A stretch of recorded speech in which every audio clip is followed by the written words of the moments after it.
get some. Gotta be organic or you get none. Wearing my Bears gear, calling out the trolls. I used to be with small, but now I run with poles.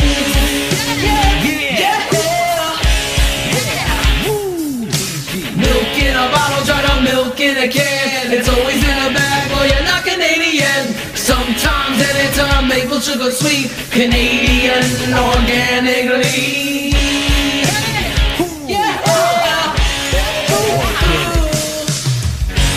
Take the bag milk, shake it up. Apple pisses me off, we break up. Pour some bag milk on me. My name's BJ. Pour some bag milk on me. I'm Canadian. Pour some bag milk on me. I'm Canadian. I'm hot, maple sweet, from my head down to my feet, yeah. Listen.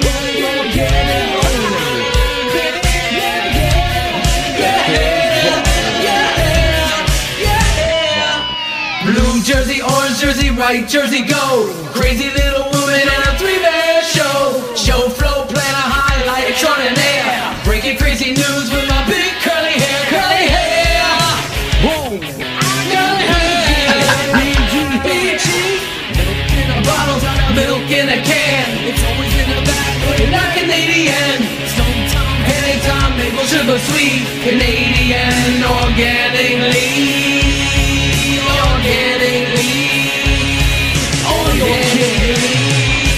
Take the bag milk, shake it up. Here's the bag milk, stir it up. Pour some bag milk on me. My name's BJ. Pour some bag milk on me. Organically. Pour some bag milk on me. I'm Canadian. I'm hot, maple sweet, from my head down to my feet, yeah. Canadian, I'm Canadian. Did I mention I'm Canadian? I'm Canadian. Pour that bag milk on me. I'm from Regina. BG. Bag milk on me. I'm Canadian. BG. Live from Regina. What up, homie? You're listening to the Bears Barroom Radio Network, and the following program is intended for all audiences. Trubisky, big run, throws to the end zone for Deion Sims. He's got it for a touchdown. Bears Hour Live. Bears Hour Live. One straight hour of Bears talk with Bears Girl and that draft Dr.Phil guy. Bears Hour Live. Bears Hour Live. Bears Hour Live. One straight hour of Bears talk with Bears Girl and that draft Dr.Phil guy. Coming hard every Monday night, Central 10 East, giving out prescriptions for the Bears fan with the Bear disease. Jumping in the chat room with the bar bringing knowledge. This show's an honors course if his football was a college. His girl the moderator, Dr.Phil is the host, throwing dimes through the window from the open to the closed. Talking live on the air, that's known for my devotion. First name Phil, my last Atoshin. After Phil on Twitter, bringing crews holding touch. I'm riding foreign countries singing Oh Canada. BHL, floor on top like saliva does backwash. I take this back to high school to take a football fact course. Guests on the show speak the serum of the truth. 365 Bears talk in the bar, analyzing every one of Mitchell 7-7 drop. No doubt how it's elite, cause we never flip-flop. Bears Hour Live. Bears Hour Live. One straight hour of Bears talk with Bears Girl and Bears draft Dr.Phil guy. Bears Hour Live. Bears Hour Live. Bears Hour Live. One straight hour of Bears talk with Bears Girl and this draft Dr.Phil guy. Bears Hour Live. Bears Hour Live. One straight hour of Bears talk with Bears Girl and this draft Dr.Phil guy. Bears Hour Live. Bears Hour Live. Bears Hour Live. One straight hour of Bears talk. breaking down the film, not a problem, get it straight. Other blogs focus on stats, we focus on the tape. They're down or up, BG's maple syrup. Bears Barroom worldwide, you never know who show up. Marvel flipping pages, the barrooms making shows. Sometimes we get the man without his head and pantyhose. Call HR, the show's about to start. And while you're at it, stick that barroom sticker on your car. Monday through Friday, the barroom's got you covered. DHL place the tags, cause Fuller's got you smothered. Draft Dr. Phil, it's always hit sticks. Splitting double teams like 96 Akeem Hicks. Our line keeps growing, Mitchell keeps throwing dimes on time, and in the window we's blowing. No denying that this show is in collaboration with a fan. Bears girl moderator, Dr. Phil is the man. Bears Hour Live, Bears Hour Live. One straight hour of Bears talk with Bears girl and that draft Dr. Phil guy. Bears Hour Live, Bears Hour Live, Bears Hour Live. One straight hour of Bears talk with Bears girl and that draft Dr. Phil guy. Dumped again! Akeem Hicks. The show where we always bring the truth. Eddie Jackson! Touchdown Bears! Trubisky to the 42-yard line! Oh my goodness! Howard left side, to the 10, to the 5! Game over! Bears Hour Live, Bears Hour Live. One straight hour of Bears talk with Bears girl and that draft Dr. Phil guy. Bears Hour Live, Bears Hour Live, Bears Hour Live. Playing too fast at times at Iowa? Yeah, on occasion, but like the way our offense, like we're not fast-paced offense, but like the way we like run the ball and like attack people, it's all built off speed and pace. And so sometimes, because I'm a good athlete, and so sometimes I did feel myself playing faster than like my other linemen around me were playing. James, do you feel like you have to get bigger to play guard? No, I feel good now, but if the coaches want me bigger, I can get bigger. If they want me smaller, I can get smaller. Was any lineman that you looked at and said, that's the way I want to play, or that's how I play? One person I really appreciated was Jason Kelsey from the Eagles, because he's an undersized guy. He's way smaller than me, but just like the way how his technique, he has to be perfect in his technique or he's going to get beat just because he's not big enough or strong enough. And just like the way he plays, especially in pass protection, the way he shoots his hands is probably the best in the NFL. And so I really appreciate the way how he plays.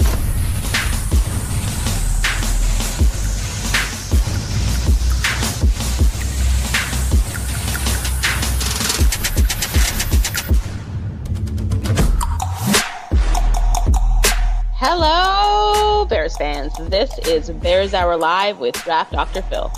You just heard James Daniel addressing the media at Hallett's Hall 10 days ago prior to the start of the Bears OTAs. Daniels is one of the players we'll talk about shortly with our special guest, Kent Platte at MathBomb. We're going to talk about all of the rookies and their relative athletic scores with Kent, and of course, answer our Barfly questions they've submitted on Twitter with the hashtag AskBHL. Let's start this show like we do every week with your opening rant, Phil. And I'm glad it's your rant and not mine, because it's taken me a few hours to get into the right friendly Canadian headspace for this PG-13 show tonight. What's on your mind, Doc?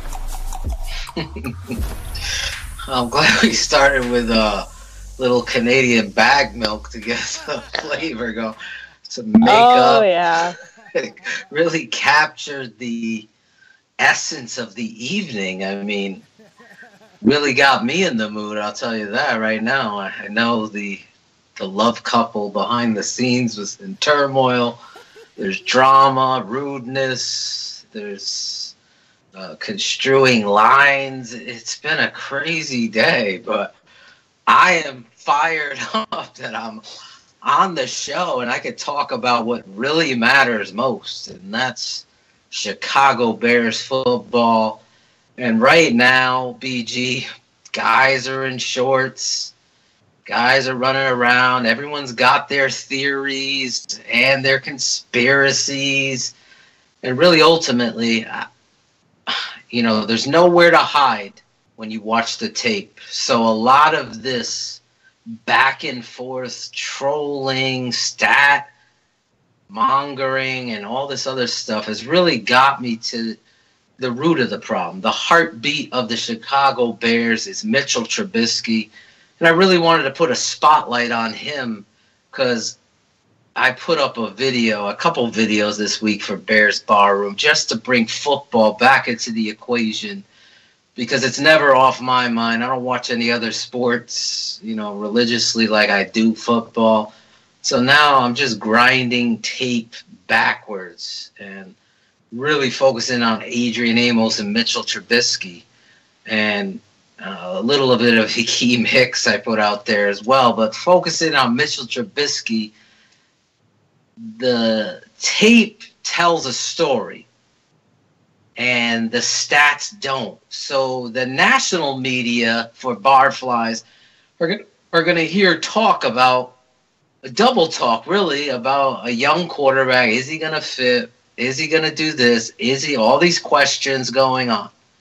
So I'm here to tell you can't have this both ways. And what I mean by that, when I look at the tape, I see accuracy, I see growth, I see confidence, I see tremendous awareness and anticipation throws. I see a young quarterback leading an NFL football team despite its coaching staff and despite the surrounding talent. And that doesn't mean that he didn't have talent out there, but let's be honest, you can't have it both ways, as I said. Highlight that, BG, with one of those highlighters, because the Chicago media are going to tell you, and I've heard it continuously on numerous podcasts, that, we'll see. No, there's nothing to see. The reality is the kid proved the naysayers wrong driving in a Fiat last year. He's in the race. It's so impressive on tape what he's able to accomplish despite it all that having a Lamborghini now at his disposal in Coach Nagy is going to be an extreme difference. And on that Lamborghini, he's got some new weaponry. He's got Allen Robinson, Taylor Gabriel, Trey Burton. He's got Anthony Miller as a rookie. He's got Javon Wims coming into the equation. He's got Tariq Cohen going to be used appropriately. This kind of story begins last year. And why does it begin last year? Is because on tape, the statistics are going to lie to you on a Monday morning. They're not going to tell you what he had to endure and what he was faced and what was called and how conservative it was. It's not going to tell you that. So when I put up a 2-minute drill against the Detroit Lions, which Mitchell Trubisky lost, so Pro Football Talk and ESPN and everybody else who, we checked the score, Bears lost, it isn't going to tell you the story of where the ground roots are made for the quarterback. His learning was under fire. And he drove a football team down the field against a division foe that we haven't beat, mind you. Let's look at that. You haven't beat them in 7 tries, I believe. It's embarrassing at this point. But he brings you down there, and the kicker misses the field goal. And the story is all close but doesn't count. Now, we look back on it, good thing for the Bears. You got a better pick that ultimately got you Roquan Smith. But ultimately, the stat doesn't match the effort. On 4th down and 13, rusher comes inside, he scrambles, spins, steps up in the pocket, runs for a 1st down, continuing to drive. The next play, he strikes a dime on time to Inman to get you in field goal range. The kid was growing before your eyes. Now, when I say coaching matters, there's no bias there, but there's no aggressiveness. There's no understanding of situational football. I know Shane Marshall was going back and forth all weekend, for God's sake, with somebody talking about defending Fox and Dowell Loggins. Let me tell you, there's a lot of shoe salesmen in the NFL. There's a lot of friends and old boy networks hiring guys that don't know what they're doing. Anybody telling me that what you saw last year was NFL football, please. I don't have the time to debate you because it's just utterly undebatable. It's stupid. I'm calling out plays as well as opponents to what it is Mitchell was facing. And how does that rain down on the talent surrounding Mitchell? Tariq Cohen and Jordan Howard. You can't have it both ways, BG. Highlighted again. Jordan Howard facing 11 in the box. Oh, Jordan Howard facing 9 and 10 in the box. He's not elite. He didn't catch every ball. He's got to catch everything.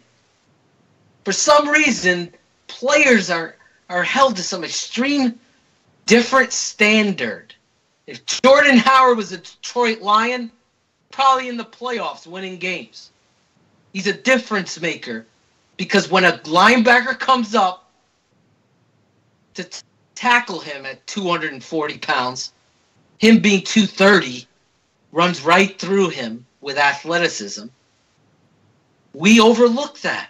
Not we as an us, but we as the fan base, as the national media, as we've been debating. Is he elite? Yes, he's elite. I've strapped the helmet on. I'm telling you now. 9 in the box. Check out of that. One-on-one situations, throw the ball. Didn't happen. Whether they trusted Mitchell Trubisky or not, you know the stooges that were running it. It's not a game or a joke. This isn't just being fans talking down. This is a lot of time, effort, and energy put into watching tape. You want me to go up on a blackboard or whiteboard and start drawing this stuff up for you to recognize why the Bears aren't successful? Stats are going to lie. They always will.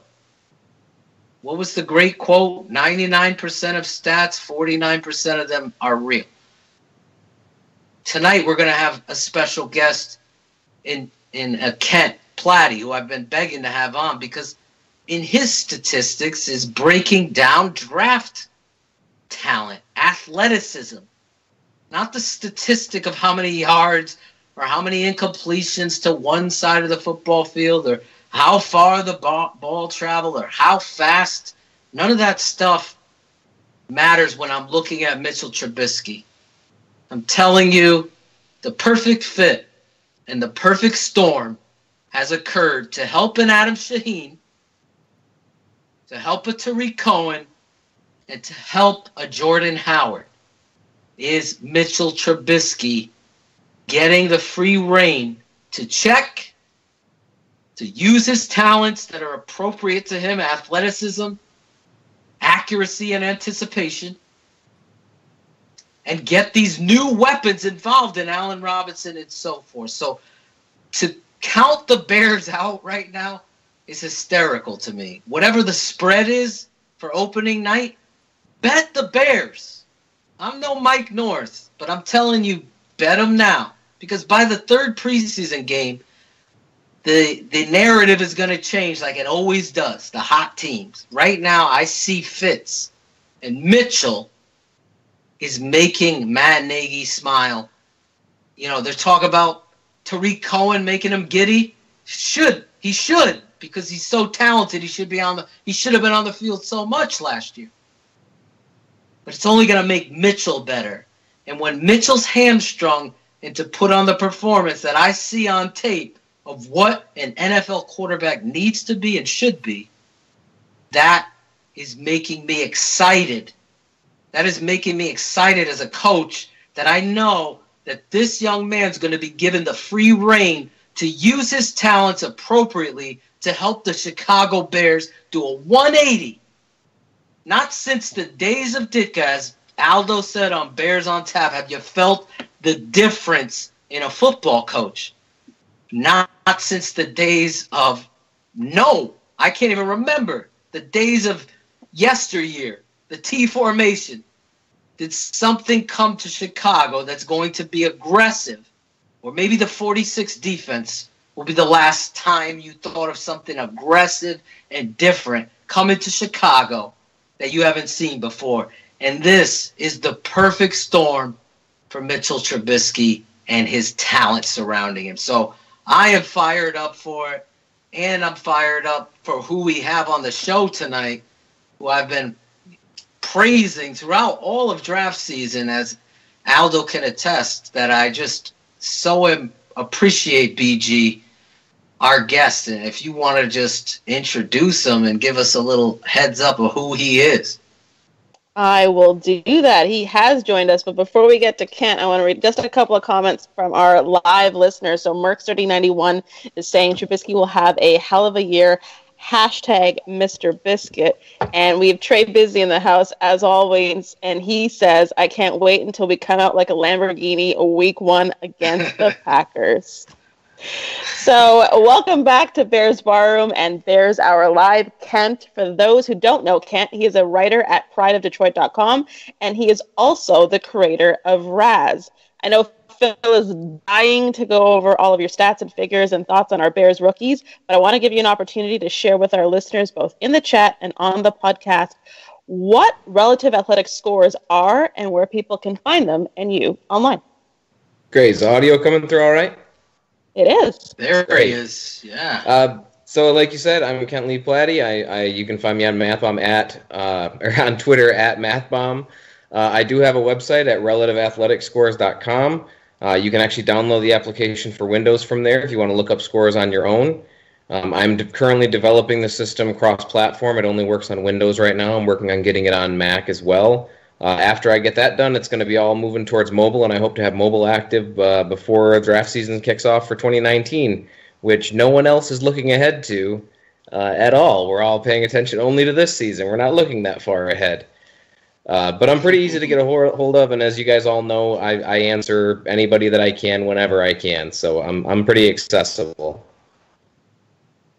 Yeah, you are, and you really do a great job, Ken. I really wanted you to come on the show, as Bears Girl and Aldo can attest, because I feel like to get these numbers and put them into a scoring system to give you some sort of organization towards where the metrics side of things are. Obviously, it's not 100% foolproof, but it really gives you an understanding from past yesteryear's talent to incoming talent. It gives you that almost like at a library where you're able to document where these things match up and how they can, compare to one another. And really, you just do a great job, and I appreciate, you are accessible and you are a very good follow. So if you aren't following him, you have my, so to speak, my praise to go do that, because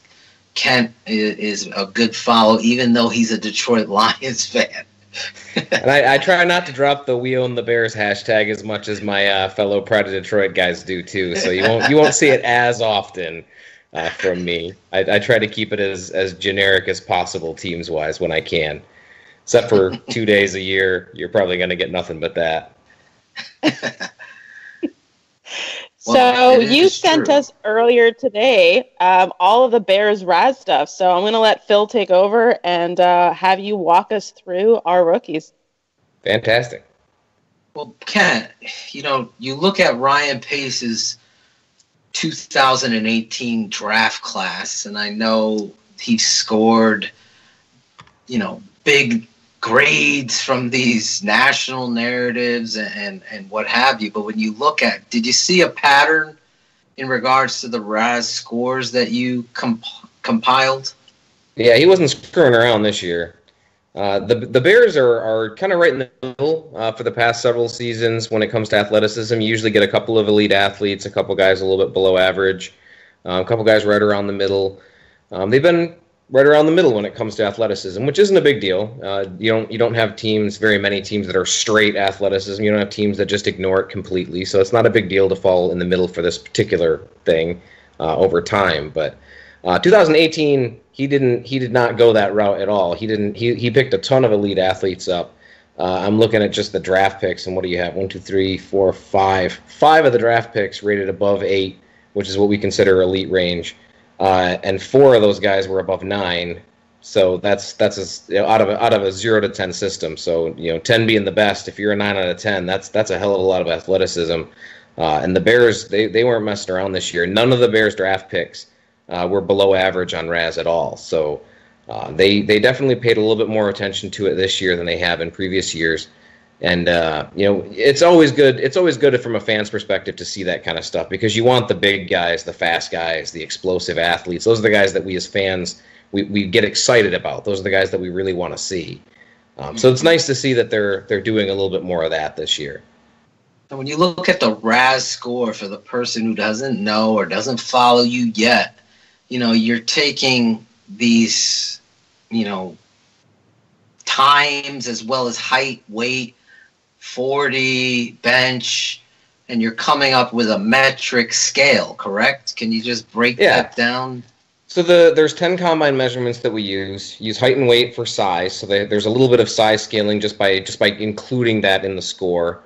You have your 40 and then your 20 and 10-yard splits. So your speed counts for about 30% of the score. Your bench to account for upper body strength. Your vert and broad for lower body explosiveness, and your short shuttle and 3-cone for agility and overall athleticism. All of those are rated on a 0 to 10 scale compared to their position group since 1987 for as much data as I have. Depending on the position, that could be anywhere from 500 to over 2,000 players that it's being compared against. I think I have almost 2,100 wide receivers in my database. So once those scores are all compared and we get those scores and averages gathered, that average is compared to the average of all players at that position since 1987, and that's where we get the overall RAS from. There's actually 2 scores that we compile now. We compile the overall.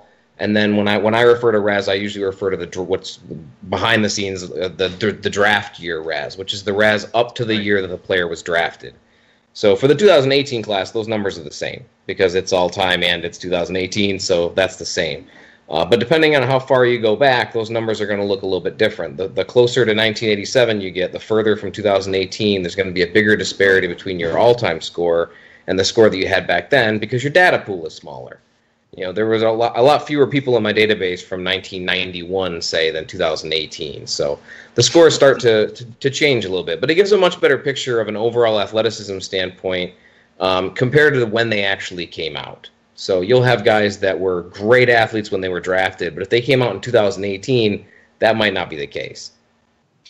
That's impressive that you're able to do that. And for the listener, and there's a lot of loyal listeners that tune in live and then they hear it downloaded thousands of times on the podcast. Kent has put this together in his own way, and it really has become, for me personally, a tool necessary. When I look at the tape and I look at these guys, I go to this, obviously, after the combine and the pro days to match up really well. It's worked really well, Kent. So I appreciate that because it's become a piece of my analysis puzzle. And I'm not a stat numbers guy. I'm a tape first guy, and that's how it is. But I've used your RAS scores to just emphasize what I'm seeing is approaching to the excitement level that it should. And I appreciate the hard work you put into it, and it's out there, and it's a useful tool. I find it more useful for me than a lot of the PFF stuff, and it's nothing against them. I really do, and I tip my hat to you, brother, because you do a great job. Thanks, Ben. I appreciate it. And most of the time, it does line up with tape almost all the time. I mean, if you have a guy who looks like an elite athlete on tape, chances are he's going to end up measuring like an elite athlete. And that's something I think gets lost when people start talking about analytics and talking about metrics, is they think that they're competing. They're two competing things. But when it really boils down to it, in most instances, if a guy looks like he's athletic on tape, he's going to measure out athletically. And if the guy doesn't measure out athletically, but he has really good tape, chances are he's winning in different ways. He isn't. You don't have anybody that looks super fast on tape and then measures really slow. That's extremely rare. You don't see that very often. And that's the same for all of the other measurements too. Sounds like you might have a bulldog in the background, so that'll transition well. Dying old dog in this game. So I talk about the Georgia Bulldog, the first-round draft choice of the Chicago Bears. People are excited. When you look at his numbers, I think his overall score, I'm pulling it up, is 8.58 on your RAS scale. Now, who does that really compare favorably in the past in regards to his athleticism in your eyes there? Yeah, and see, I tried to give you guys some good comparisons, not just on an overall scale, but on as close to an across-the-board comparison as I could find for all of your guys' picks. Roquan Smith wasn't hard to find. He has a very clean height, weight, speed comparison to another first-round draft pick, another top 15 pick, and a Pro Bowler, which was Patrick Willis from the 49ers. Willis had an 8.5 when he came out. Yeah, and exactly, Vic Fangio. You know. So he's got a type, and almost exactly the same size, same speed. The explosiveness, Patrick Willis was a little bit more explosive. I would argue that Roquan Smith was a little bit more agile on tape, but he didn't measure there, so we can't say that for certain. But their scores were very similar. Physically, they're very similar. That's the type of athleticism that you're going to get when you have Roquan Smith on the field. Now, again, this is all an athletic measurement, so when we go through these, you got to keep that in the back of your mind. You want to get excited because he's your first-round pick, but remember, we're just talking about athleticism. Roquan Smith isn't the same player as Patrick Willis. He's very good. He's one of my favorite players from this draft. But don't get too excited when you have a good comp like that. But I say that knowing that you're already past that. You went past the tempering your excitement, and you're already like, we're there. We're Patrick Willis. We got him. He's here. So yeah, it's a great comparison to have athletically by any mark anyway. Getting compared to Patrick Willis by your play style or your athleticism, that's already top notch.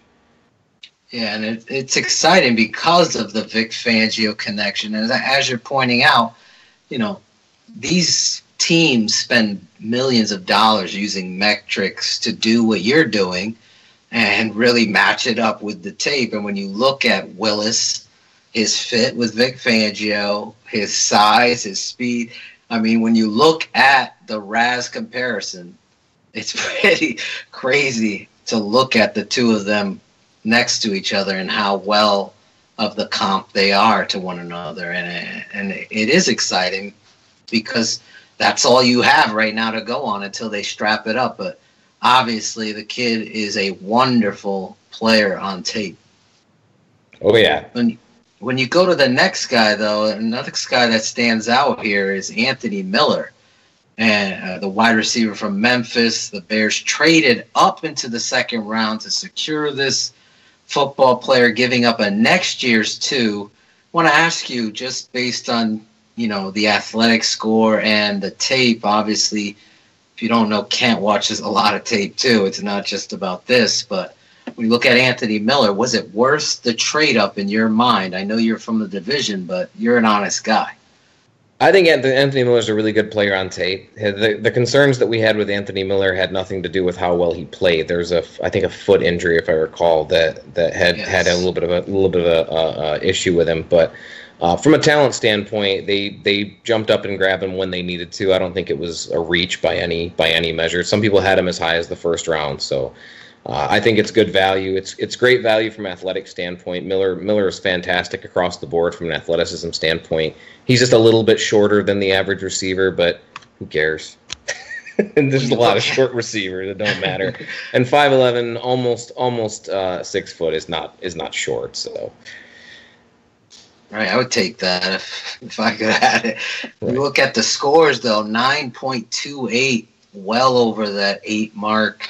And you compared him to Greg Jennings, former Green Bay Packer, who was also a second-round pick, number 52 overall, I believe, out of Western Michigan for the Packers. He scored a, 8.6 RAS. But in 2006, if we fast-forward it to today, you had him scoring at 8.13. So if you look at the athleticism alone of what you're getting in regards to a second-round talent there, I've had guys that I really respect in the business DM me and tell me, listen, I know Sigmund Bloom came on our show and was like, this was my number one receiver in the whole entire draft.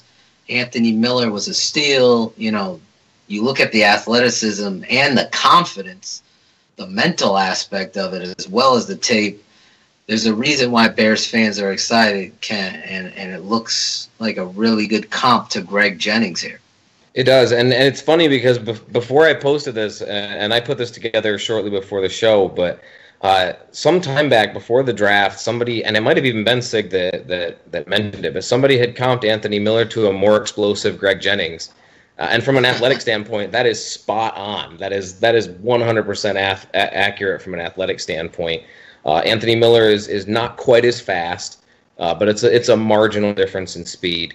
But he's way more explosive, and almost their agility drills were very, very close.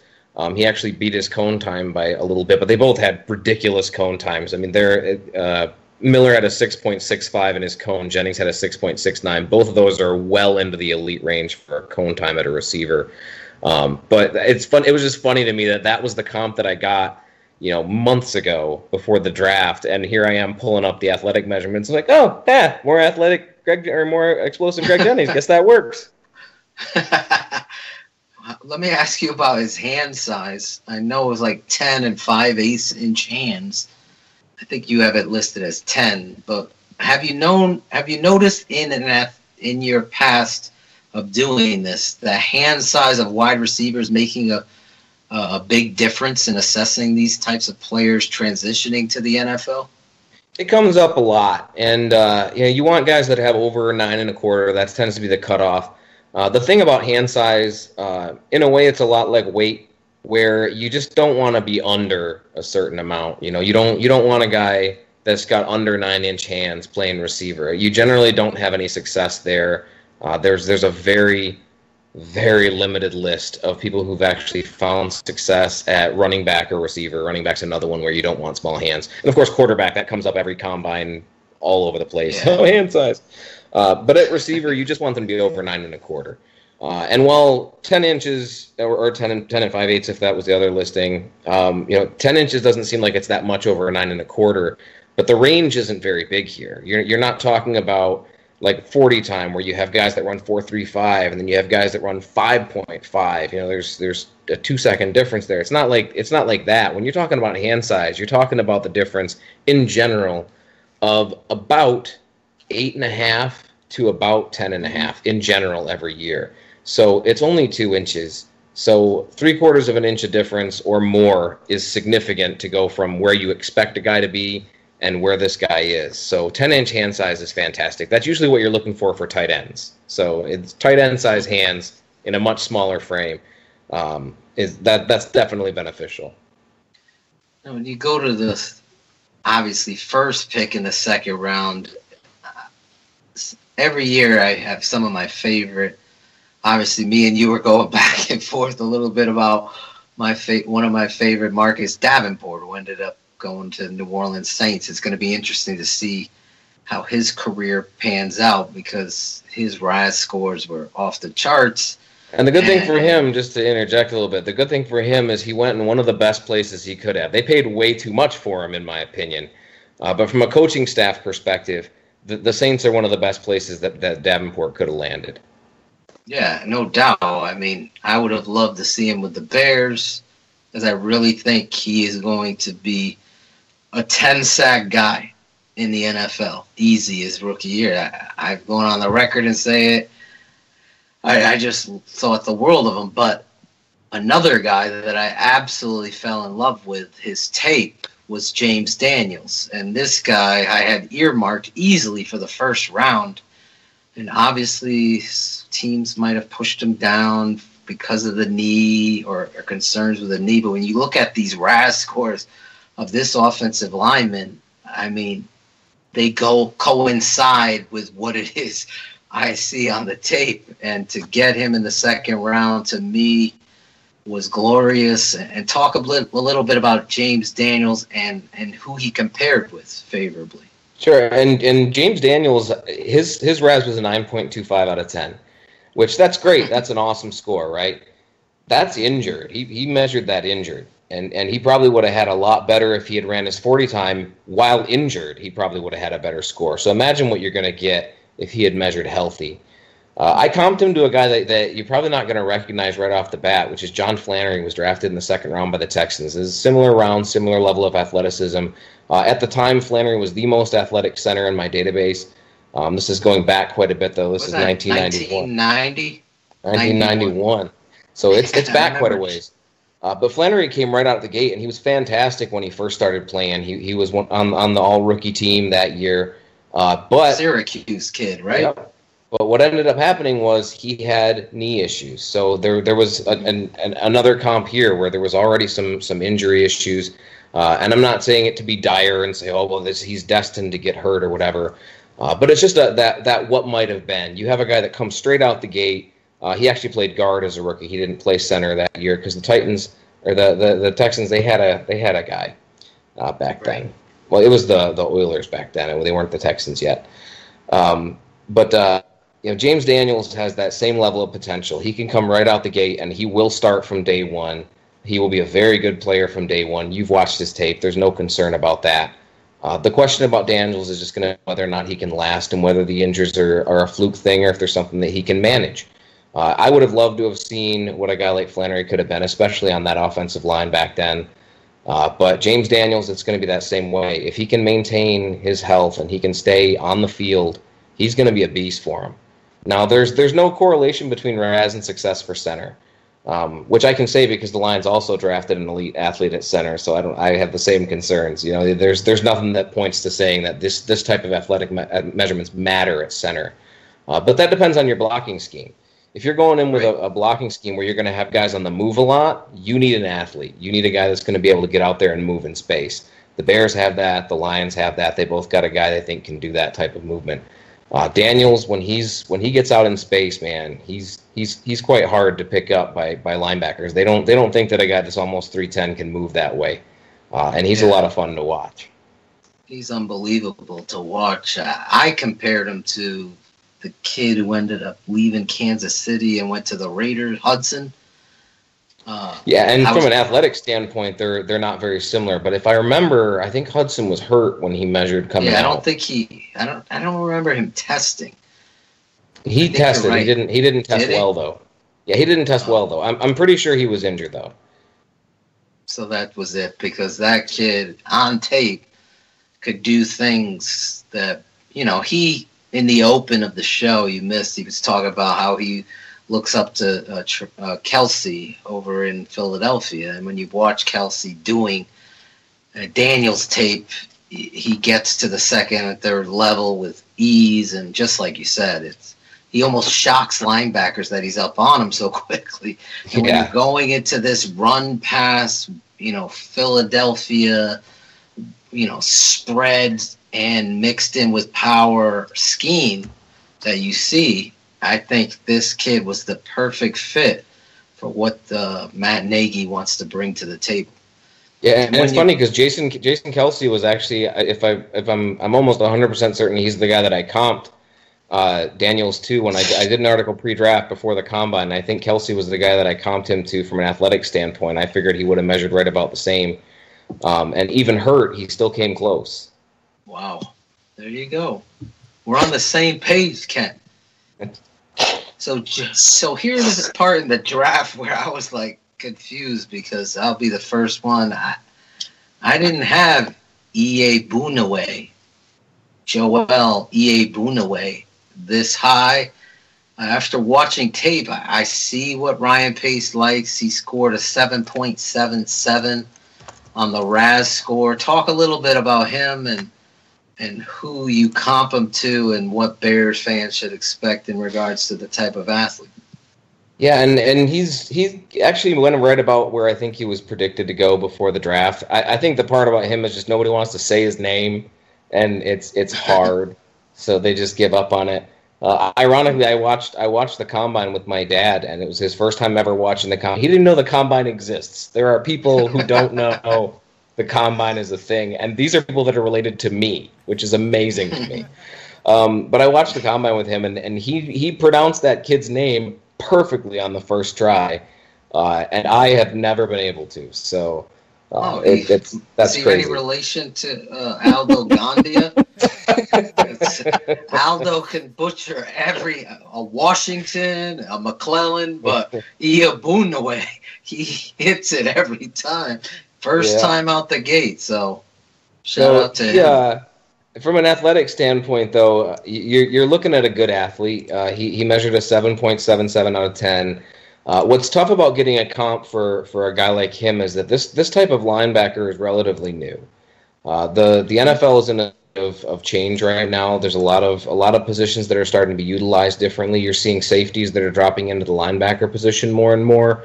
You're seeing linebackers that are expected to cover in space a lot more.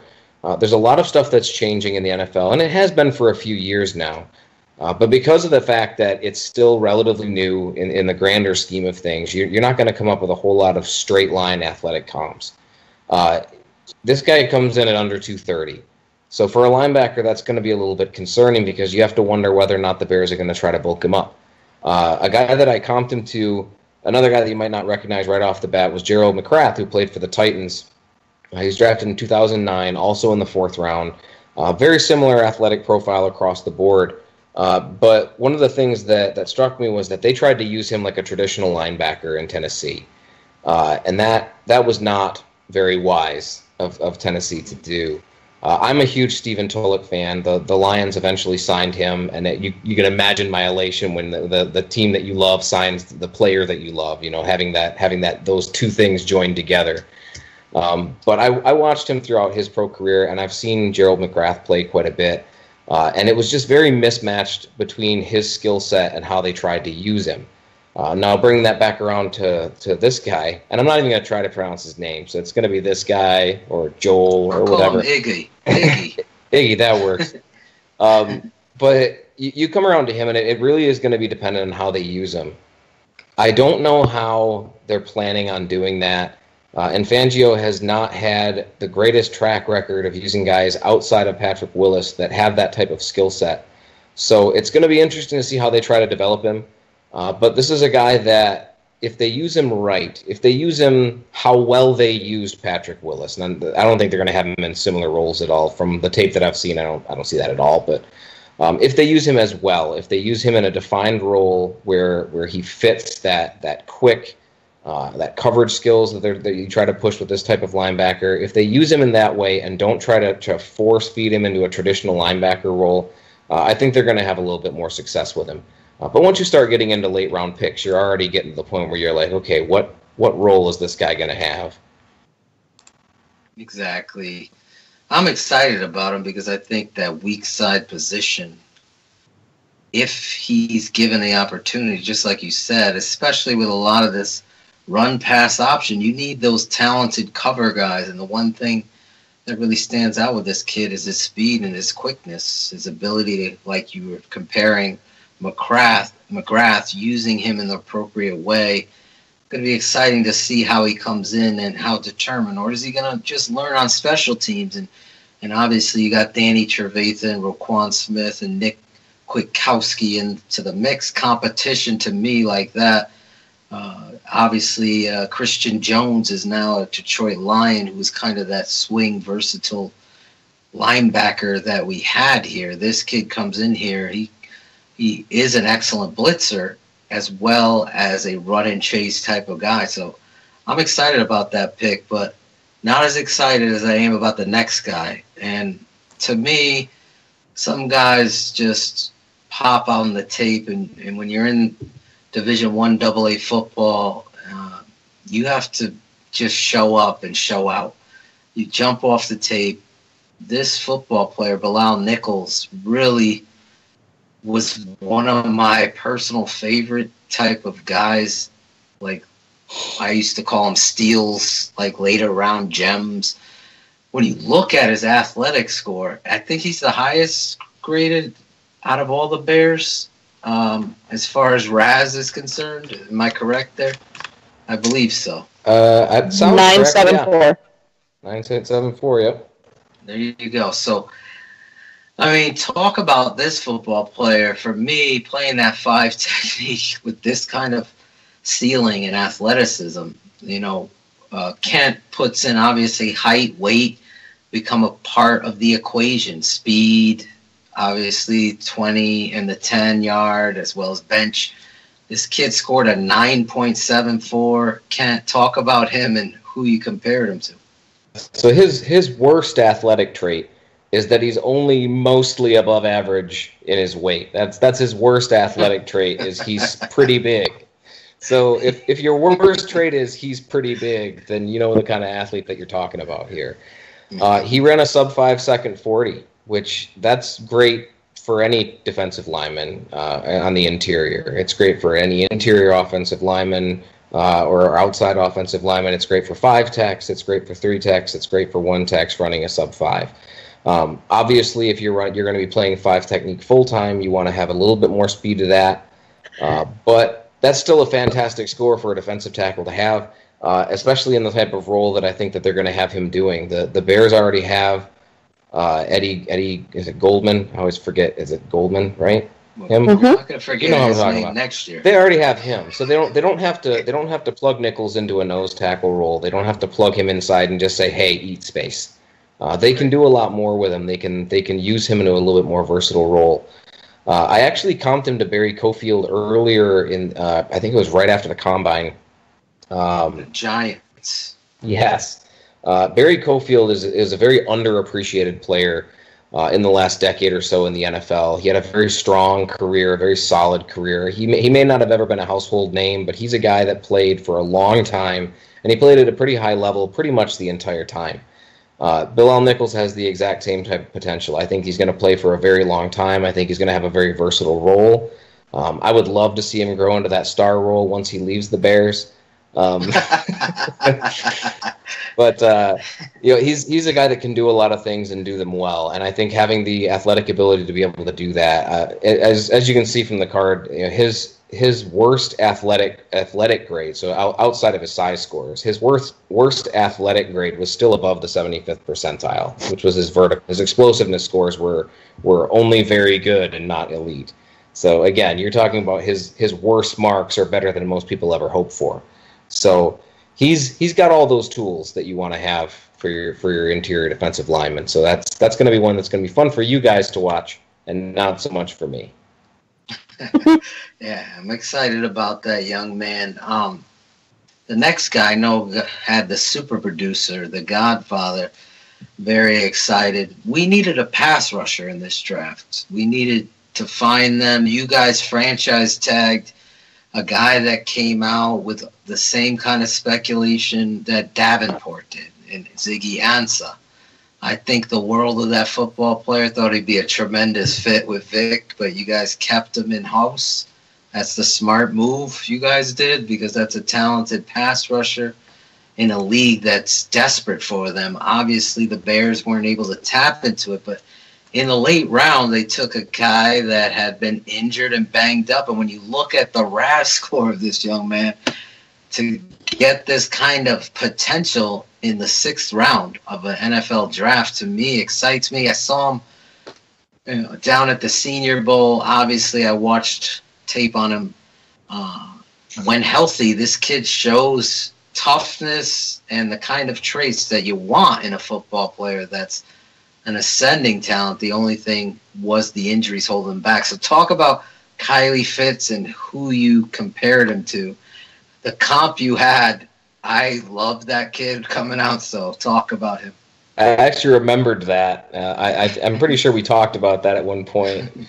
There aren't a lot of straight line comps for Kylie Fitz, just because his athletic profile is obviously very good. It was a 9.6 out of 10, so very high level of athleticism. But you don't tend to find guys with this level of this type of cone score that don't also have great scores pretty much everywhere else. It's not very common. And I'm mentioning cone specifically in this instance because we are talking about a pass rusher. For those the uninitiated of sorts, there's two positions or two drills that you pay more attention to than anything when you're talking about linemen, which is on the defensive line, on the edge, you want that cone to be under 7 seconds. Fitz had a 6.88, which is a fantastic score. It's 97th, almost 98th percentile, about as good as you can get, right? The other is a shuttle score that's under 4.2, I think it is, or 4.4 for an offensive lineman. And hell, Fitz would have had that too. But in this instance, it's just a really good mark that helps out his overall score. You tend to have guys that have that level of cone also have great explosion scores. Fitz only had okay explosion scores, a little bit above average. Not great, but very good. So his overall athletic grade is great just because he has that awesome agility scores and very, very good speed scores. His size is only average, but you're going to be rushing him off the edge. As long as you're average size, that's fine. But his athletic profile is fantastic. Like you said, it's injuries that you have to watch out for. And whenever you have a guy that can bend like that, if you can get them to do that consistently as a rotational player, then you can hopefully mitigate those health issues if that's something that's a long-term concern. Yeah, and you compared him to Trey Hendrickson, who came out of Florida Atlantic. I think he was a third-round pick or second-round pick of the Saints, but football player that I really liked. He ended up getting a lot of time with the Saints and really showed up, but was then injured. They had him playing inside, flipping outside. The kid Hendrickson was special, so hopefully Kylie Fitz comes in here and shows that kind of spark that you want, and you're breaking down the cone numbers, really assessing that perfectly. The last guy in the draft, a lot of Bear fans are excited about this football player. And when I looked at the RAS, I was kind of surprised. I thought he'd score a little bit higher than he did, especially in the vertical and the broad jump. But talk about Jevon Wims and who you compared him to and what you think of him as a seventh-round pick. So as a seventh-round pick, I compared him to a second-round pick. So that's usually a good sign, yeah. But he doesn't have the same concerns, at least in my eyes, as the guy that I compared him to. I compared him to Ruben Randall, who was a second-round pick by the Giants back in 2012. Athletically, they're very similar. Same height, similar weight, similar level of speed. Their explosiveness wasn't as great. They actually had almost identical agility scores. So they're very close from an athletic standpoint. The limiting factor for Randall was his route tree and his hands. So as long as Jevon Wims has those two things under wraps, then he can have as good of a career as Randall did. Randall was a bit of a disappointment as a second-round pick. Wims is coming in as a seventh-round pick, so the level of expectations aren't as high. But you can expect to get out of him and push him to be a little bit more than what Randall was, or at least what Randall was, if you can give them that level of opportunities. Yeah, Wims to me is the cherry on top in how they use him and how he fits into the Bears' philosophy moving forward, and with Matt Nagy, how he's used on the outside or special teams. This kid seems to be coming in here with a chip on his shoulder. It was funny because in the rookie camp, you saw him surrounded by all the rookies and the tryout guys, and he's literally towering above everybody. So that kind of height that, Kevin White and Allen Robinson kind of come in with tall. What are you going to get from Kevin White?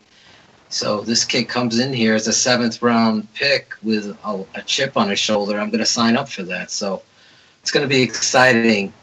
Now, real quick, because I know we're keeping you on time.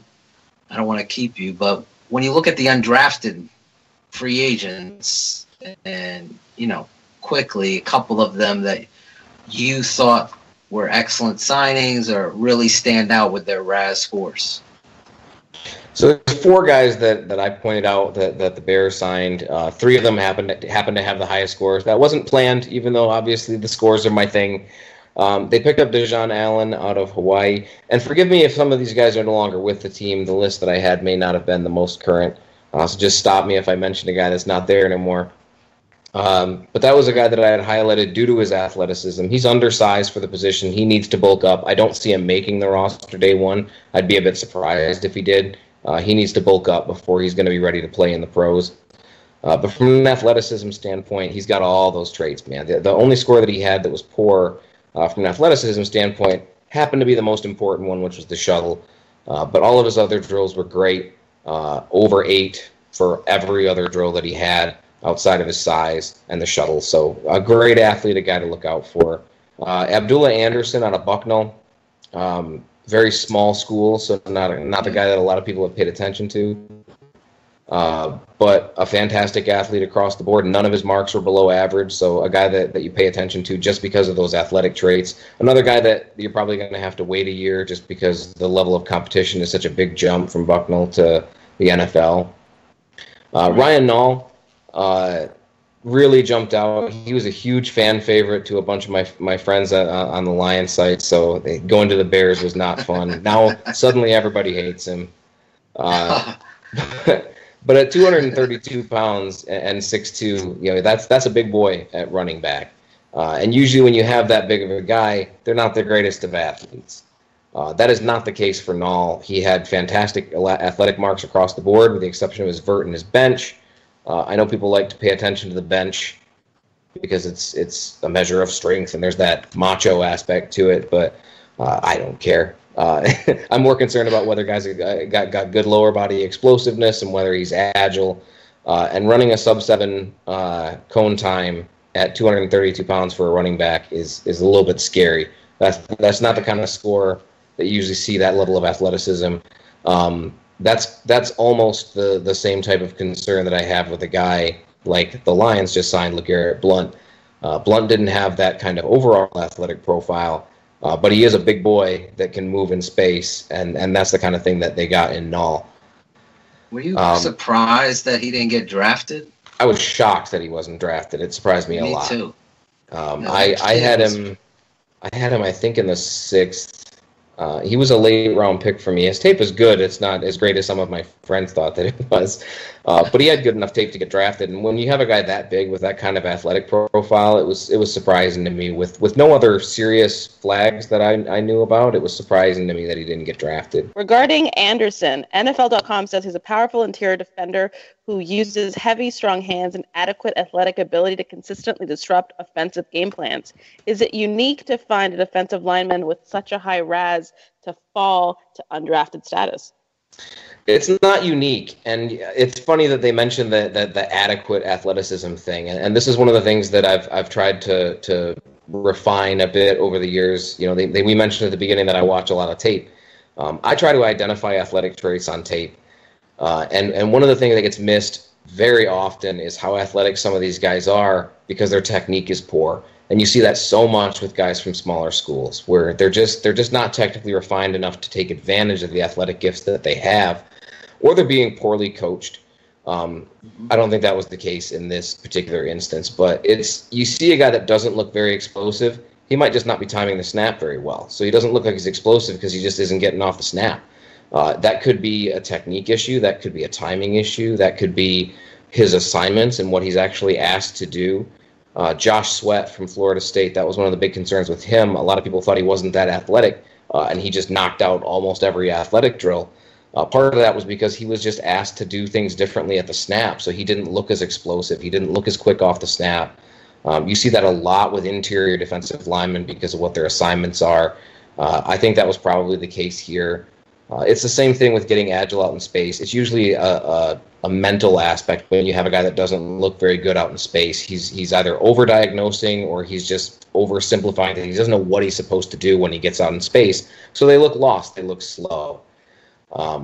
Conversely, you'll get guys that look like they're rockets and they're flying all over the place and missing everybody. That's when you get all those missed tackles, and then people complain about that. We complain about everything in the NFL draft.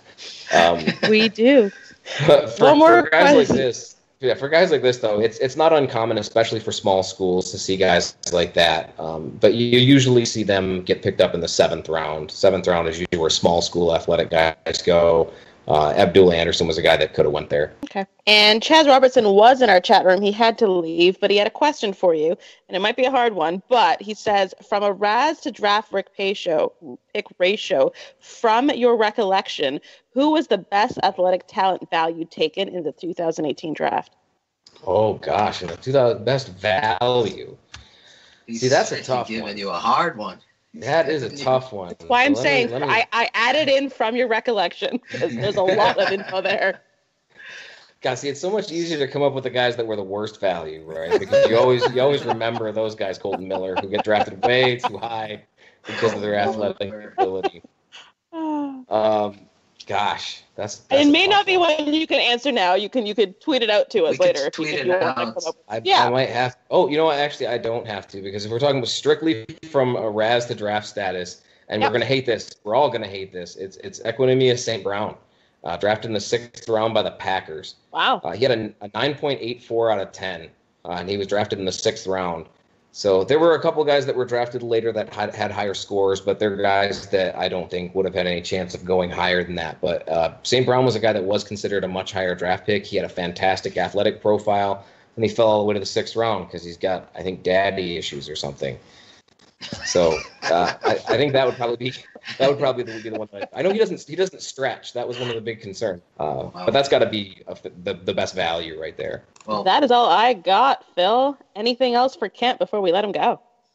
No, Kent. I mean, tell us where we can find you on Twitter. Give us the website again. But really, honestly, I really appreciate you coming on the show, breaking down this draft and undrafted free agents. Again, the Bears fans prepared and excited for the 2018 season. It's going to be exciting, Kent. We're going to have you on Bears Lions week. We're going to go at it a little bit together. All right? Well, I don't know if you want me on that week. Oh, yeah. maybe the week after. No, I want you on that week. We go live the Monday after the game. So yeah. I'm gonna be very hard up whether we win or lose, man. But you can find me. You can find me on Twitter at MathBomb. My website is Relative Athletic Scores. I usually plug Pride of Detroit, but I'm pretty sure none of your listeners are going to be going there anytime soon. But as I mentioned, I'm very easy to access on Twitter. You can ask me any questions. Ask for a player card if you want one. The data goes all the way back to 1987. So if you want a guy from way back then, I've either got them or they don't have scores. So hit me up if you have any questions. I'll be there pretty much all the time. And AirJair54 in our chat room is saying we definitely want you live after the game. He says that now. Win or lose. So I'm saying it now, Matt. You are a tremendous follow. Great hard work and passion put into the numbers and putting it all together with these player cards. I'll ask you for one player, one of my favorite underrated Bears of all time. Maybe you could throw it up there tomorrow or later. Was Lemuel Stinson out of Texas Tech. Played for the Bears. You could throw his card up there for me. I always wondered what he tested out. Sure, I got it. I'll throw it up. Thank you so much. And I really appreciate you coming on the Bears Hour Live with us. Bears Hour and a half live tonight. Good night, Kent. Good night, guys. Have a great one. Good night. Bye. All right, Kent. You could hear Aldo through the echoes of Notre Dame's Golden Dome touchdown. I could see him biting his thumbs when St. Brown's name and the Packers. Trey Busy must have been fired up in the chat room as well. Packers getting a steal. For Barfly still listening, there are 30 of them. We are going Bears Hour and a half live. Sorry, Trey. I got to get to the Ask BHL questions or nobody will ask them ever again. So, are you ready after that almost full hour with Kent? Well, we try to give the rookie mini camp its due.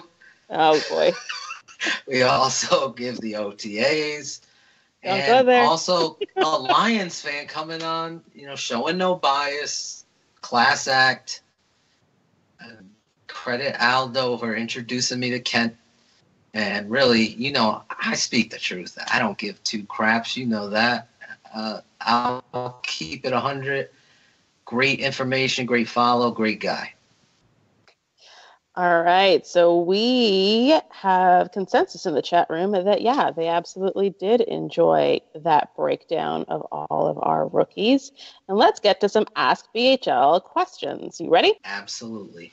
All right. Ryan Cox at Mr. Ryan Cox asks, What is it about Harry Hiestand that makes him the best O-line coach in all of football? I think what separates positional coaches is expectations of the room and knowing your stuff. I would normally say shit. I think we can go say that right. If you know your stuff, you know your shit, and you're teaching it, and your expectation is consistent across the board, and putting players in positions that are best for them. They might not be comfortable in them, but you know, as the offensive line coach, your responsibility is to get the best 5 out there and to coach them up on technique. This guy checks all the boxes.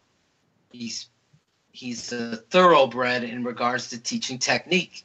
He's a thoroughbred in regards to the expectation of the room. When offensive linemen from his past are out there laughing from other NFL teams at what the Bears should expect as far as their offensive line room, because Harry is a no-nonsense coach who's going to expect Kyle Long. Let me say this really honestly. Guys that say coaching doesn't matter have no clue or time to come on and talk football. I'm serious, BG. I just want to emphasize that again.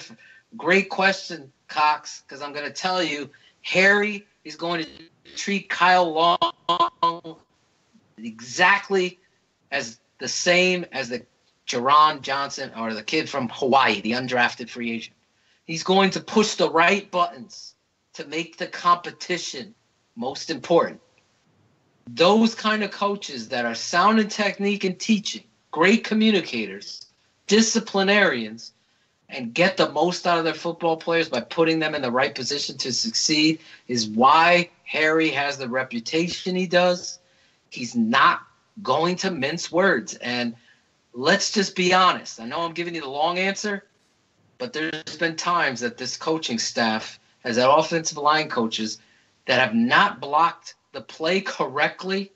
And Lauren Cox, friend of the show, now doing Locked On Bears, and I would watch tape together, and I would crack up laughing that this offensive line coach asked this team to block this play versus this front the way they did without a check.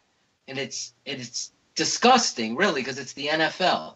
So Harry is going to make sure all the checks are in place so the plays are blocked appropriately. And if somebody's not giving 100%, they're going to be out of there. Trust me. They're not going to make it out of camp. So they could be the veteran, and they're scoffing like the kid they signed from Arizona. He's going to have to go in there and battle just like the undrafted. So speaking of coaching doesn't matter, one of our co-workers had to take the night off because he spent all weekend debating that online. So this is what we have to say to him.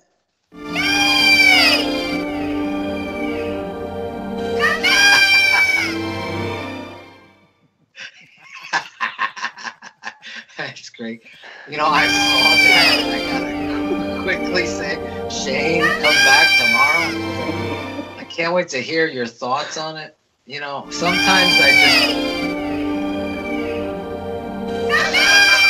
I don't have the patience to get involved in a debate that's going nowhere. Like, I'm gonna solve something. Like, do you trust me? If you listen to the show or Bears Barroom, or you watch the videos I put up or something I'm breaking down, do you trust me enough to know that I'm going to tell you what I know, whether you agree with it or not?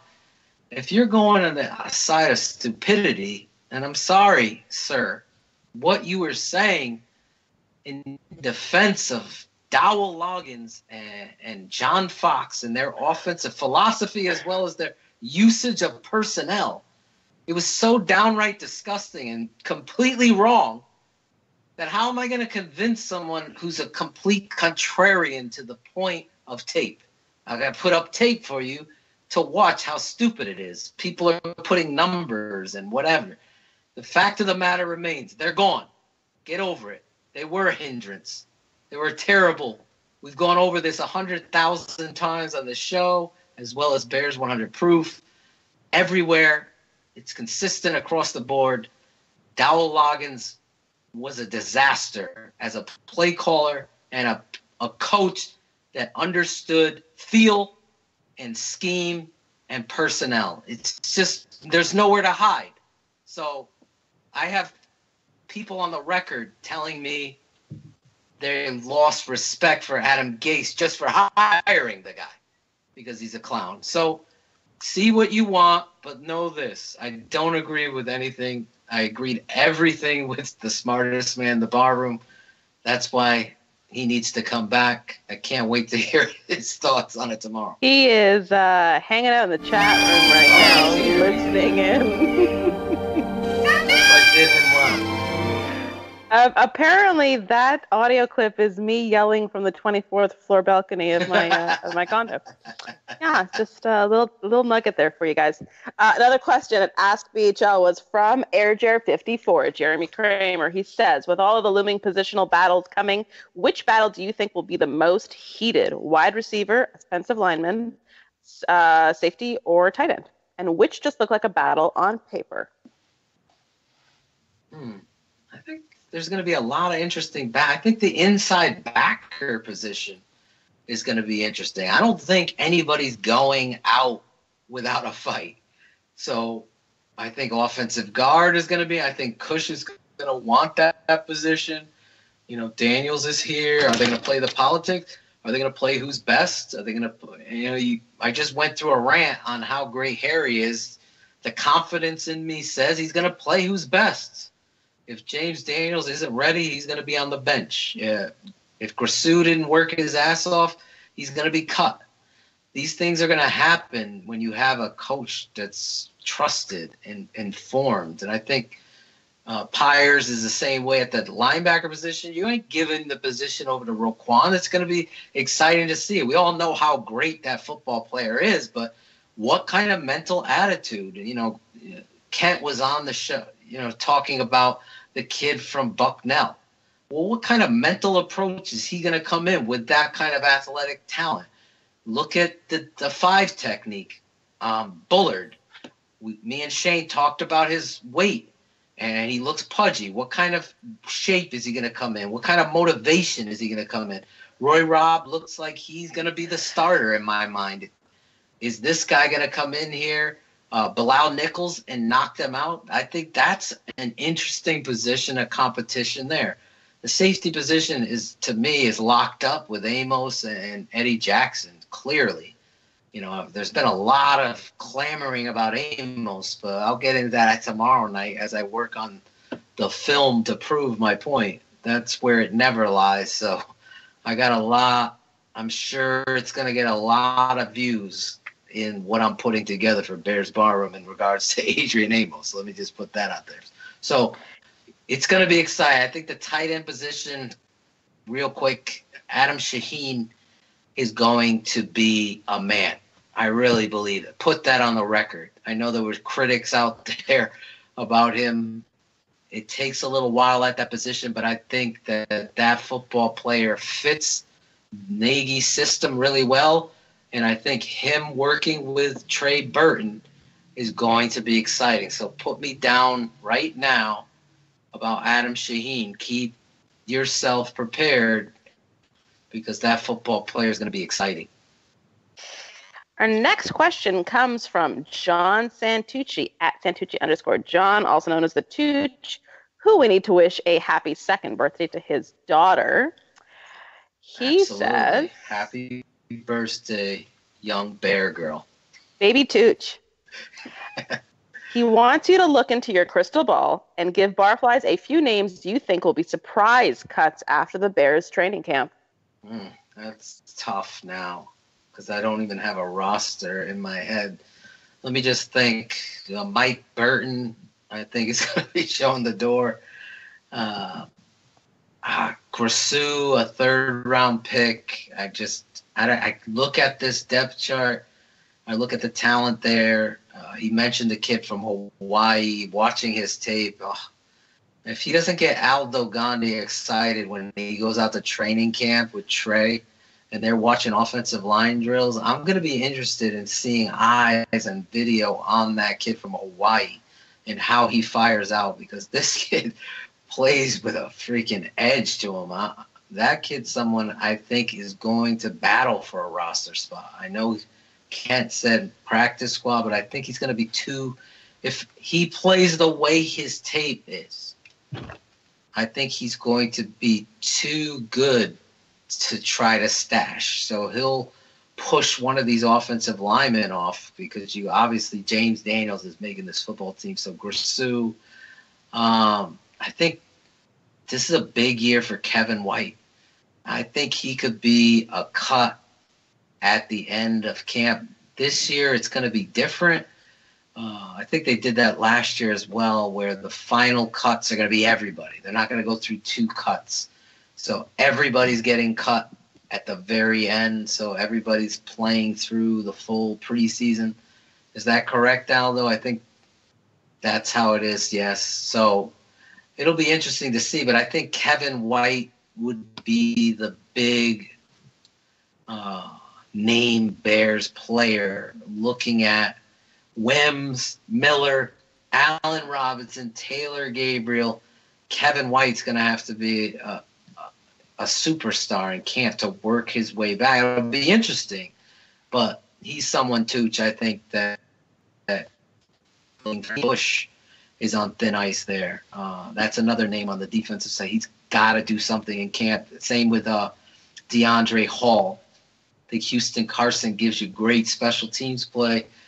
But, those 2 players that were picked in the 4th round, Bush and DeAndre Hall, have showed potential. They have the size, but they have not lived up to the draft billing. So those are the guys, I think, from years past going forward that are on thin ice. So lots of chat in the chat room on all of those players you just mentioned. Chris at Bears Fan for Life 77 asks, who do you think the backup safety will be? Is there anyone currently on the roster worth that spot? Well, yeah, that's going to be these players.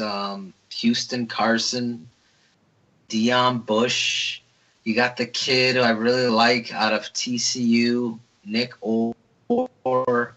How's he come into being? Is Hall a corner? Is he a safety? This is it for him. Because this roster is so talented, it's going to be interesting to see that position and how it plays out. But, I think this camp, more so than ever, with the defense established the way it is so far in regards to returning all of their players, mostly, especially in the secondary, and adding competition there, it's going to be interesting to see how that. So, to me, Houston Carson, Deion Bush, DeAndre Hall, backup safeties, this kid Orr coming in excites you. What is the kid Franklin III? Where's he going to play? Corner? Is he going to play safety? That's going to be interesting to see. I know he's going to be the kick returner. So how the numbers line is going to be important to the roster as well, because they've normally kept 4 safeties. So when you look at the numbers, it's going to be interesting how they play it out. But for right now, I got to see how these guys play during the preseason, especially with the extra preseason game, BG, as the Bears are going to open with the Hall of Fame game. A lot of these younger players, for me, it's not boring at all. Preseason games I love because I get to see the young players, and I don't miss any games because right now I'm dying for football. So I've always said, you get 16 of these. I cherish every game, the preseason included, because it's football, it's the Bears, and the competition in the ultimate reality television show is on display. This is an American Idol where they're getting a shot to sing in front of Simon Cowell. This is you're getting a shot to play for the Chicago Bears in front of the nation for an opportunity to make the football team. And to me, there's no greater showcase of football than that. So the young players getting that extra game, I'm excited about it. All right, so there's a question popping up in the chat room that I want to bring to your attention, then we'll go back to the Ask BHL questions. There's some conversation around Howard being traded, and what would that value be? I mean, it's not a value to trade him at all. To me, this is an elite football player. I don't see a value at all, draft pick, whatever, that you're gaining and losing this kind of football player. And to be perfectly honest, I think there's a double standard. Like I said in the beginning rant of this show, highlight it, BG. You can't have it both ways. You can't say, well, the offense stunk or was conservative or everybody knew the plays, and then you still have a 1,000-yard rusher facing predictability and stacked boxes. Imagine, if you will, I was listening to another podcast today, them talking about, wow, the talent is going to affect the coverage. So think about what Jordan Howard is going to be capable of doing. And barflies are going to at me during the season. Your boy, Jordan Howard. That's right. Remember I said this. You thought he was good against stacked boxes? Wait till they have to go out and cover and double team a Taylor Gabriel because he's beating them, or Allen Robinson. And Tariq Cohen moves out and brings that linebacker. All of a sudden they're running inside zone down the throats of the the Green Bay Packers on opening night because they can't cover the deep ball. They're afraid. They're pushed back on their heels. All of a sudden, 15-yard burst up the middle, running over the safety who made it in the top 100, but Amos didn't. To me, is the difference. Jordan Howard runs angry hard. You can't value that now. Right now, he's your knockout punch. He's the consistent reason why you even won football games last year. And there's no even reason to even talk about trading this talent right now. So let's take a look at another question from Bears Fan for Life 77. What's the over-under on Fox pulling a Fisher and taking credit for how good the Bears are this season? I'm going to take the over. I really am. I mean, he's going to know it all. I'm sure Aldo's queuing up a sound effect right now. I mean, you talk about accuracy. I can hear him. Do your research. Exactly. I did it. I know Fox is going to play the cards in favor of John Fox. Hey, I'm not going to hate on him. I'm not going to even watch it. I think, obviously, I'm going to have to watch it for this show and Bears 100 proof because I think we're going to get some excellent sound to make fun of and have a good time because that's what that's about. But ultimately, I think you're going to see John Fox play the pat himself on the back game. And if I'm wrong, I'll give credit to Coach Fox if he can admit his biggest mistake, honestly, was not firing Dowell Loggins after year one of Dowell Loggins. And I'll be on the record of saying it. That was his downfall. And stubbornness of recognizing that this guy wasn't good enough for that job was his failure. For all the negative things I could say about the head coach, that is the ultimate showcase of you couldn't see the cart before the horse. It was just completely lost. So now he, unfortunately, he's making millions. So anybody feeling sad for John Fox, he's perfectly fine. And he's open for criticism. And I think he'll make sure that he gets credit for the Bears' quick turnaround. Yeah, and obviously he's making sure that Nagy and everyone knows that what the Bears need to do now is a passing game. So thanks, Fox. Yeah, let's run the June Jones offense, Fox. He's unbelievable. I'm so glad I don't get ESPN up here. Last question is from Jose the Slump God at Prophetic CZ. He says, since I'm being semi-realistic about looking at our playoff chances and the best route obviously will be the wild card. Who realistically are our threats for those two spots? Honestly, this is up in the air. As long as the history of the NFL has changed to the current format of playoffs, every year a team has gone from worst to first. That has been a statistic that is undeniable. When you look at the changes the Chicago Bears made, I completely believe they have the talent on paper to do so. I laugh at people and analysts that don't think that it could happen.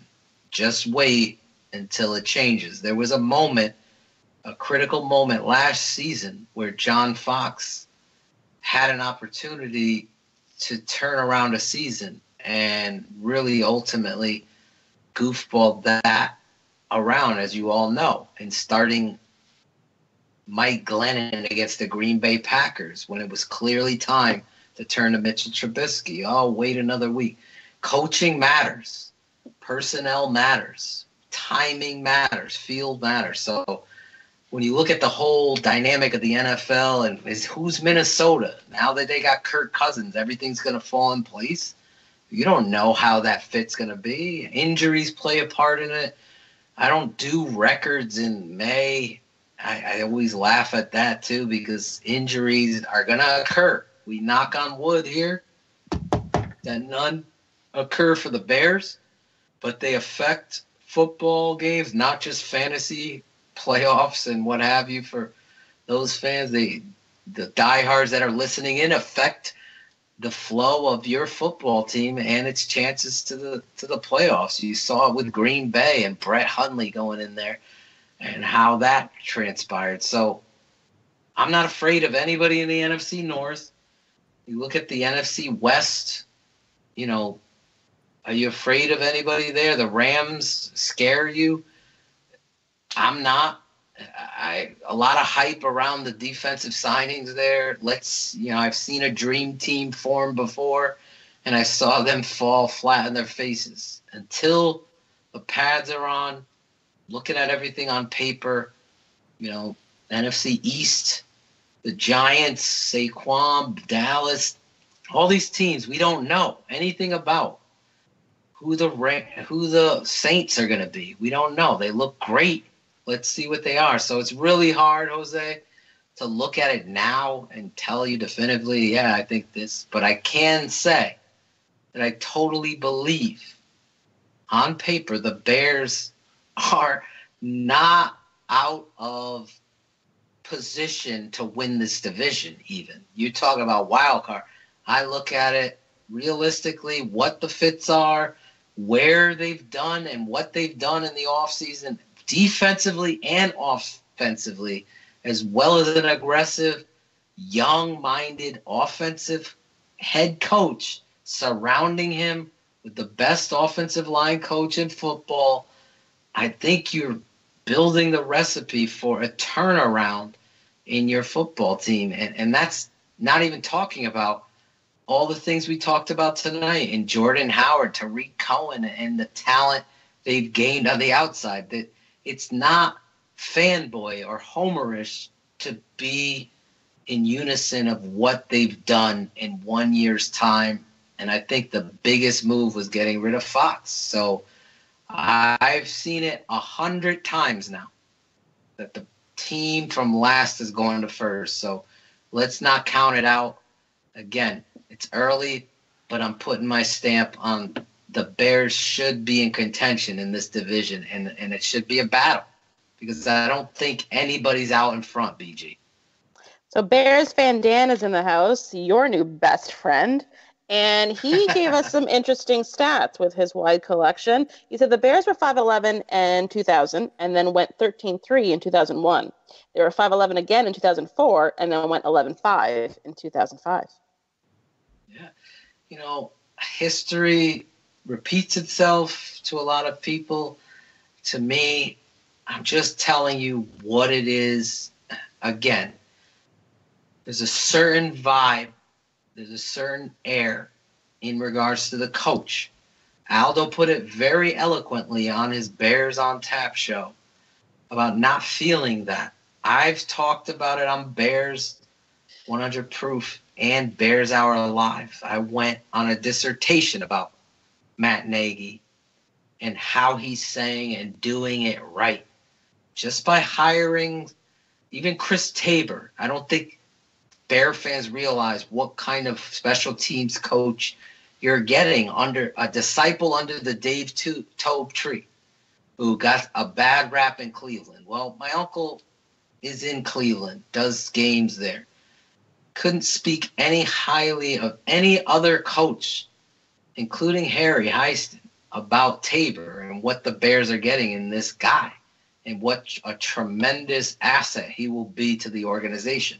To me, that right there is all three phases covered, coaching-wise. Then the talent there. So, Dan, Bear fan Dan, I salute you for the stats, but I'm telling you on paper and the direction and the talent and the personnel and really in what I see in a dumbed-down offense and how that quarterback was able to play in regards to what it is I know Matt Nagy is going to be bringing, that aggressive run-pass option, spread philosophy, all the things I begged for. Just bring Tariq Cohen on a jet sweep and run counter backside. Make that linebacker false step and let Jordan Howard run through there.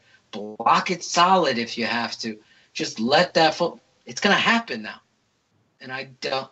X's and O's wise, I feel confident more so than I have ever with the Chicago Bears. So leadership wise, quarterback wise, I think this is a really. I don't think you could have had a better offseason than the Bears have. So I got a write-in question from our producer. He wants you to answer better analyst, John Fox or Jay Cutler. Jay Cutler.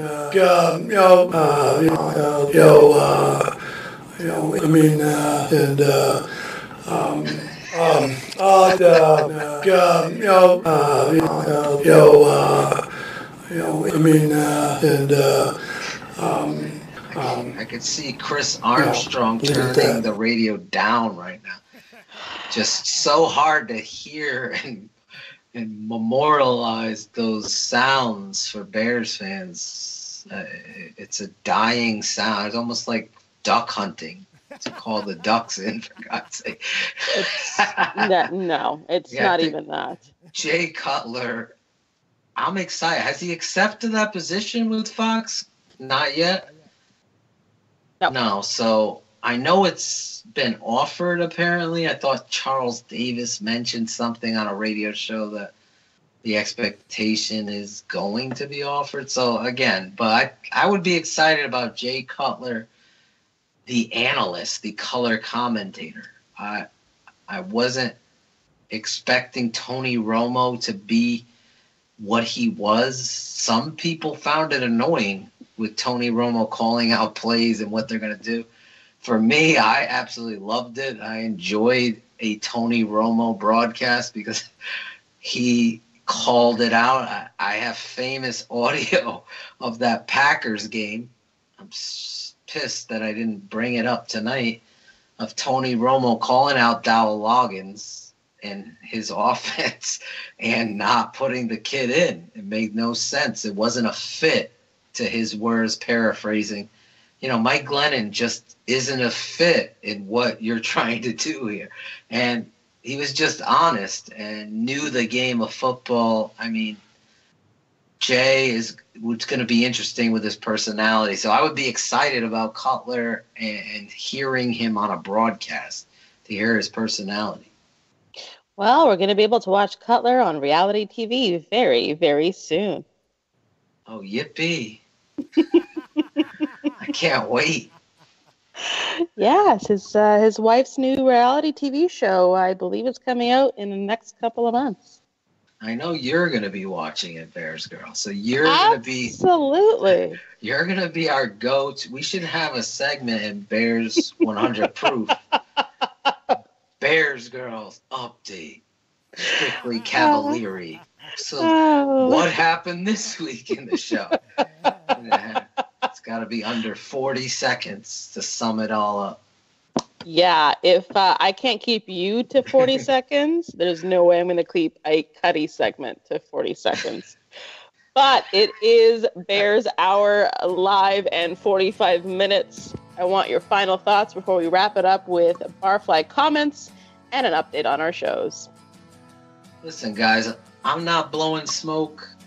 I've been doing this for a long time, and I've never felt more confident in a coaching staff, expressing the right attitude, the ability to tap into the spirit of a young football player and a young team and put it in the right direction to be successful. We've never had a first-round quarterback drafted in the top 5 that has had the aggressive, young, offensive coach who wants to succeed, who wants to win, and is promising that he's going to play the best football players on Sundays. To me, that is all I can ask for. And I am going to be so excited to cover it at Bears Barroom and to break it all down on the tape as well as on the shows. And here on Bears 100 Proof, every Monday night after games, we're going to break it all down. I'm so excited because I really feel in my heart that this is a season of change. So we are... Were you done? Sorry, Phil, I couldn't hear you. I just wanted to thank Math Bomb. You Kent always Platte. call him Matt. Math Bomb. Kent Platte for coming on. Kent, I apologize. I do always call you Matt for Math Bomb. I don't know why, but it's stuck in my head. Yeah, names and geography. We've established this. Not your sense. Yeah, I was learning about Canadian history today. BG gave me a background. I was curious. Did they take it over from the Indians with the Pilgrims coming over? Or do they have a pop Thanksgiving? Pop quiz tomorrow. Study hard.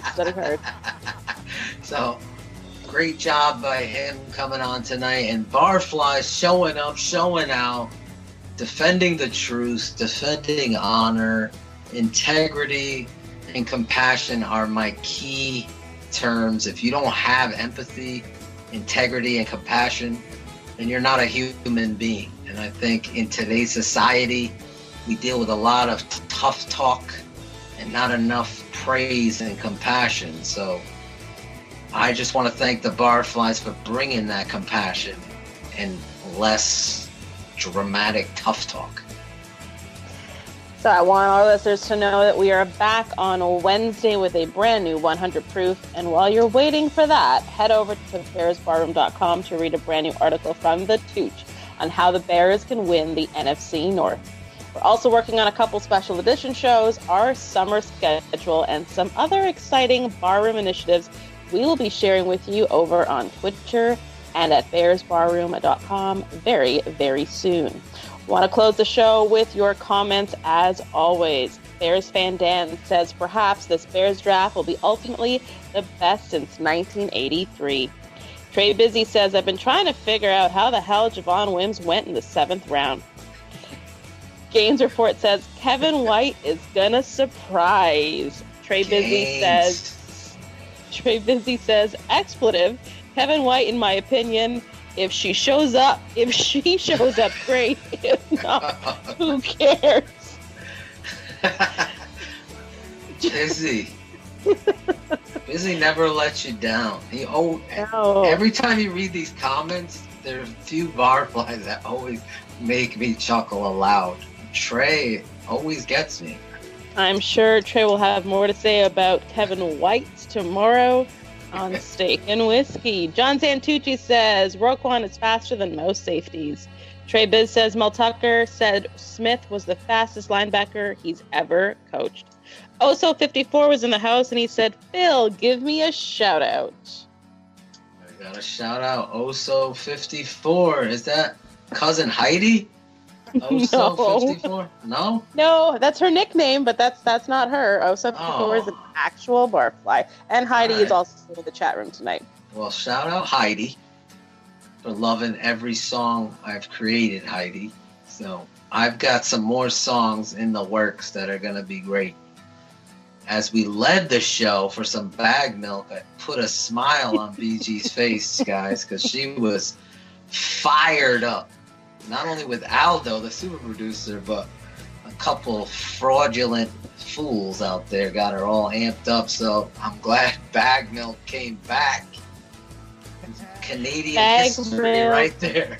Always brings a smile on this Victoria Day long weekend. It is a holiday up here in Canada. It's a holiday. Victoria Day. Shout out to Canada. There you go. And Oso All right. 54. Shout out to you. Thank you for checking in. He is loving his shout out, so he said thank you. That wraps up this edition of Bears Hour Live, guys. Thank you so much for joining us. We enjoy spending our Monday nights with you. We will see you all next week. Bye. Ciao. Arrivederci. I love the barfly. I love the barflies. Barflies unite. Three shots for Aldo. No, all those had enough to drink.